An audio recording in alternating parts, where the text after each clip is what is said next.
ക്രൈസ്തവ വിരുദ്ധ ആക്രമണങ്ങൾ കൊണ്ട് കുപ്രസിദ്ധമായ നൈജീരിയയിൽ സായുധധാരികൾ നടത്തിയ ആക്രമണത്തിൽ കത്തോലിക്ക വൈദികൻ കൊല്ലപ്പെട്ടു. സെപ്റ്റംബർ 19 വൈകുന്നേരം തെക്കുകിഴക്കൻ നൈജീരിയയിലെ എനുഗു സംസ്ഥാനത്തെ എൻസുക്ക കൗണ്ടിയിൽ എൻറ്റിയാഗോ റോഡിൽ വെച്ചാണ് സെന്റ് ചാൾസ് ഇടവക വികാരിയായിരുന്ന ഫാദർ മാത്യു ഇയ എന്ന വൈദികൻ വെടിയേറ്റ് മരിച്ചത്.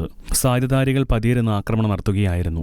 വൈദികൻ തന്റെ ഇടവകയിലേക്ക് മടങ്ങുമ്പോൾ മോട്ടോർ സൈക്കിളിലെത്തിയ 2 ആയുധധാരികൾ അദ്ദേഹത്തിന്റെ കാർ മറികടന്ന് ടയറുകൾക്ക് നേരെ വെടിവെക്കുകയും വൈകാതെ കാർ നിർത്തുവാൻ നിർബന്ധിച്ച ശേഷം അടുത്തെത്തി നിരവധി തവണ അദ്ദേഹത്തെ വെടിവെക്കുകയായിരുന്നു. തട്ടിക്കൊണ്ടുപോകാനുള്ള ശ്രമമല്ല, മറിച്ച് കൃത്യമായി ലക്ഷ്യം വെച്ചുള്ള കൊലപാതകമായിരുന്നു ഇതെന്ന് അധികൃതർ വിലയിരുത്തി. വൈദികന്റെ കൊലപാതക വാർത്തയിൽ എൻസുക്ക രൂപതയുടെ ചാൻസലർ ഫാദർ കാജറ്റൻ ഈഡോബി ദുഃഖം പ്രകടിപ്പിച്ചു. വേദനയും ദുഃഖവും ഉളവാക്കുന്ന വാർത്തയാണിതെന്നും മരിച്ചവരുടെ പുനരുത്ഥാനത്തിനായുള്ള ഉറച്ച പ്രത്യാശയോടെ പ്രാർത്ഥന തുടരണമെന്നും അദ്ദേഹം പ്രതികരിച്ചു. കൊലയാളികൾക്കായി പോലീസ് തിരച്ചിൽ ആരംഭിച്ചു. കൊലപാതകത്തിന് ഉത്തരവാദികളാണെന്ന് സംശയിക്കുന്ന 38 പേരെ അറസ്റ്റ് ചെയ്തു. വൈദികന്റെ ഘാതകരെക്കുറിച്ച് സൂചന നൽകുന്നവർക്ക് 10 ലക്ഷം നയറ പാരിതോഷികം പോലീസ് വാഗ്ദാനം ചെയ്തിട്ടുണ്ട്.